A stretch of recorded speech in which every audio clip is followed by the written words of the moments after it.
Hello everyone. तो ये question आपको class 9th elements of mathematics, एक बहुत अच्छी बुक है, उसमें मिल जाएगा। टॉपिक है ट्रायंगल्स और पेज 7.47, क्वेश्चन 40th। तो ये काफी सारे बच्चों का डाउट्स है, पहली बात। ठीक है। दूसरी बात, ये क्वेश्चन 9th क्लास की एलिमेंट्स की एक्स्ट्रा बुक में तो है ही, आर डी शर्मा में मिल जाएगा आपको, ये ऐसा मिलता जुलता। और ये क्वेश्चन जो ग्रेजुएशन के बाद कैट का एग्जाम होता है या एसएससी का एग्जाम होता है, वहां पे भी बहुत बार मिलते जुलते ऐसे कई क्वेश्चंस आए हुए हैं।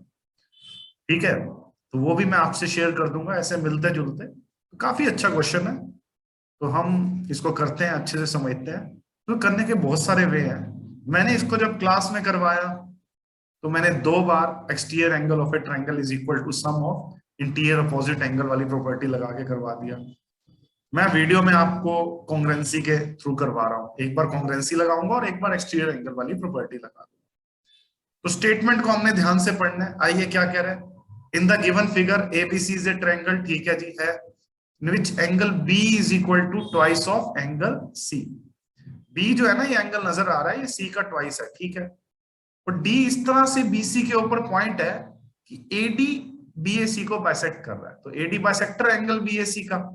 तो अगर बीएसी का ये बाइसेक्टर है, तो सपोज इस एंगल को मैंने एक्स बोला, तो ये वाला एंगल भी एक्स ही होगा, क्योंकि बाइसेक्टर है तो दोनों एंगल इक्वल होंगे ना। एडी बाइसेक्ट करेगा।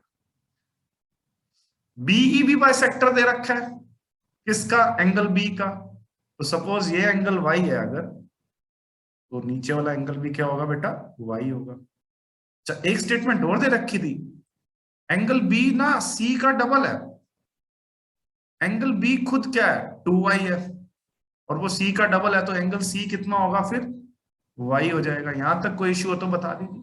अब मैं क्या करता हूँ, एक कंस्ट्रक्शन कर देता हूँ। मैं क्या करता हूँ, ज्वाइन डीई, डी को मैं ज्वाइन कर देता हूँ। ठीक है, कर दिया।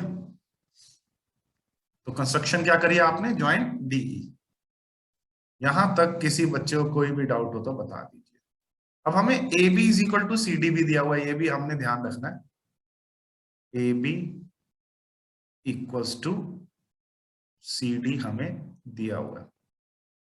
यहां तक कोई डाउट हो तो बता दीजिए। A B is equal to C D तो गिवन था।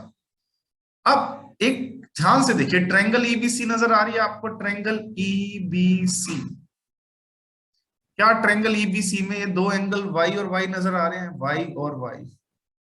तो क्या हमें मालूम है अगर किसी ट्रायंगल में दो एंगल इक्वल हो तो वो एक आइसोसेलेस ट्रायंगल होती है, मतलब इक्वल एंगल्स के अपोजिट साइड इक्वल होती है। तो क्या मैं इससे ये कह सकता हूं, ये जो आपको बी ही नजर आ रही है ईबीसी में, ये किसको किसके इक्वल होगी बोलो? ईसी के इक्वल होगी। तो मैंने ये प्रूव कर दिया कि BE is equal to EC. क्यों है B is equal to EC? क्योंकि angle Y is equal to Y, अभी तो प्रूव किया मैंने। ये वाई और वाई इक्वल, अभी तो थोड़ी देर पहले प्रूव किया, किस बात से? कि बी सी का डबल है। ठीक है, बी के दो पार्ट्स बन रहे हैं, वाई और वाई, और वो सी का डबल है, तो सी भी वाई हो गया था ना। तो ये वाई और ये वाई इक्वल हो गए, तो इनके अपोजिट साइड्स भी इक्वल हो गए। तो पहला काम तो मैंने B is equal to EC prove कर दिया। अगर ध्यान से देखो, ट्रेंगल ए बी ई, ध्यान से देखना, ट्रेंगल ए बी ई नजर आ रही है? और ऑब्जर्व करो ट्रेंगल डी सी ई को। कर लिया ऑब्जर्व? दोनों ट्रेंगल को ध्यान से देखो, ए बी ई और ट्रेंगल डी सी ई। तो अगर आप ध्यान से देख पा रहे हो, तो ए बी साइड डीसी के इक्वल गिवन है। ये देखो, ये क्वेश्चन के अंदर इक्वल गिवन है, ये तो डन है ये बात। और ये एंगल जो बीच वाला वाई है ए बी ई का, ए बी ई ट्रेंगल का ये जो ऑरेंज एंगल मैंने थोड़ा ऑरेंज में मार्क कर दिया, और डी सी ई का ये जो सी एंगल है मैंने ऑरेंज में मार्क कर दिया, ये भी इक्वल हो गए, है ना? बोलो, A B is equal to D C, ये तो ऑलरेडी गिवन था, ये वाला बात तो। और angle y is equal to angle y यहाँ पे क्या है? y यहाँ पे एंगल जो y है वो एंगल ए बी ई है। समझ पा रहे हो मेरी बात? और उधर से वो वाला जो y है वो एंगल डी सी ई है। ताकि आपको परेशानी ना हो, मैं प्रॉपर मार्क करके मैंने डी सी ई की फॉर्म में भी लिख दिया। और BE is equal to EC, अभी अभी हमने प्रूव भी किया, देखो ऊपर BE is equal to EC या सी, अभी अभी प्रूव नहीं किया, ये वाला प्रूव्ड। तो क्या मैं कह सकता हूं ये दोनों ट्रायंगल कॉन्ग्रुएंट हो गई, कौन सी, ए बी ई और डी सी ई क्या होगी बेटा, कॉन्ग्रुएंट होगी। यहां लिख दूं triangle A B E is congruent to triangle D C E. यहां तक कोई दिक्कत है, मैंने यहां के बाद यहां कर रहा हूं क्वेश्चन, अगर कॉन्ग्रुएंट हो गई तो सीपीसीटी से corresponding parts of congruent triangle A B E का एंगल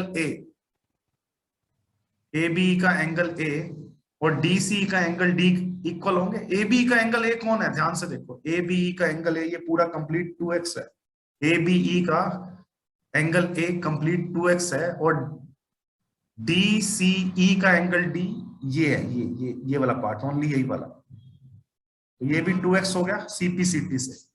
ठीक है, ये किससे हुआ, मैं बार बार लिख नहीं रहा, ये किससे हुआ बेटा, सीपीसीटी से। ये वाला 2x एंगल ए और ये भी 2x हो गया किससे, सीपीसीटी से।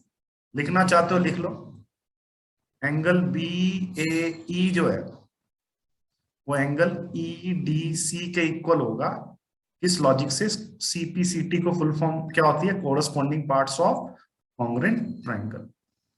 बोलो, अच्छा एक बात बताओ, ए बी ई की ए ई साइड नजर आ रही है, देखो ए बी ई की ए ई साइड, ए बी ई की ए ई साइड और डी सी ई की डी साइड, ये इक्वल हो गए सीपीसीटी से, ये भी ठीक है जी, ए ई साइड और डी ई साइड भी इक्वल होगी किससे, सीपीसीटी से। यहां कर रहा हूं मैं नेक्स्ट पार्ट, ए ई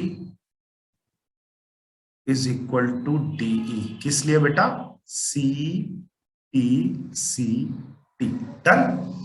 तो अगर ट्रायंगल ए ई डी को ऑब्जर्व करूं,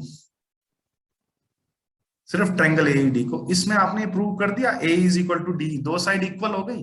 अगर किसी ट्रायंगल में दो साइड इक्वल होगी तो आइसोसेलेस होगी, तो उनके अपोजिट एंगल भी इक्वल होंगे उन साइड्स के। तो डी साइड के अपोजिट एंगल एक्स है, तो ए साइड के अपोजिट एंगल ये वाला एक्स हो गया, इसका कलरिंग और कर देता हूं मैं, ग्रीन में कर देता हूं, तो ये भी क्या हो गया बेटा, एक्स हो गया। अब बोलो यहां तक कोई दिक्कत हो तो बता दीजिए, angle x is equal to x मैंने कैसे प्रूव कर दिया। अब आ जाइए ट्रायंगल ये वाली, ये रेड वाली ए डी बी ट्रायंगल नजर आ रही है, ए डी बी ट्रायंगल, मैं इसको थोड़ा सा डॉट डॉट में दिखा देता हूँ, ये वाली ट्रायंगल नजर आ रही है ब्लू डॉट्स में जो मैंने, ए बी डी ट्रायंगल। अब मैं कौन सी ट्रायंगल ऑब्जर्व कर रहा हूं यहाँ पे, ट्रायंगल ए बी डी, ठीक है। इसका एक्सटीरियर एंगल ध्यान से देखो, ट्रायंगल ए बी डी का एक्सटीरियर एंगल ये कंप्लीट, ये 2x भी, और इसकी भी मार्किंग करके दिखाता हूं मैं ब्लू कलर में, ये 2x भी ये वाला, और ये x भी, 2x प्लस x कितना हुआ, exterior angle 3x। Exterior angle किसके बराबर होता है, sum of interior opposite angles, ये प्रॉपर्टी होती है ना, exterior angle of a triangle is equal to sum of interior opposite angle. तो ये x प्लस अपोजिट में x है एक तो, और ये 2y है, x प्लस 2y, तो 3x is equal to x plus 2y, 2x is equal to 2y, 2 से 2 कैंसिल हो गया, तो मैंने प्रूव कर दिया x is equal to y। अब आपका ये प्रूव हो चुका है x is equal to y। अब क्वेश्चन में कुछ नहीं रह गया, आपको BAC निकालना है, BAC मतलब 2x की वैल्यू निकालनी है, BAC मतलब आपको 2x की वैल्यू निकालनी है। अब मैं लास्ट स्टेप कहाँ करूंगा आप बताइए, यहाँ कर देता हूँ, ये जो मैंने बनाया ना, ये सब ये यहाँ पे कर रहा हूँ मैं, लास्ट स्टेप क्वेश्चन का। पूरी ट्रायंगल ABC नजर आ रही है आपको, इसमें सभी एंगल्स का सम 180 होगा। एंगल ए क्या है, एंगल ए है x plus x 2x, angle B क्या है y प्लस y 2y, और y is equal to x तो मैं प्रूव कर चुका हूं ना, और एंगल सी कितना बेटा y है, और इन सबका सम 180 है, तो y को मैं x प्रूव कर चुका हूं, y को मैं x प्रूव कर चुका हूं, 2x plus x 5x is equal to 180 degree, x की वैल्यू 36 डिग्री आ गई। हमें x की वैल्यू नहीं निकालनी, हमें तो एंगल BAC निकालना है जो कि 2x है, तो 2 इंटू 36 डिग्री, यानी कि 72 डिग्री हमारा आंसर हो गया। बहुत ही अच्छा क्वेश्चन है ये, 72 डिग्री इसका आंसर है। बहुत ही अच्छे लेवल का क्वेश्चन है। आगे है तो क्लास 9 की बुक में, लेकिन कैट और एसएससी के लिए भी बहुत इंपॉर्टेंट है, ओलंपियाड्स के लिए भी बहुत इंपॉर्टेंट है। Thank you very much.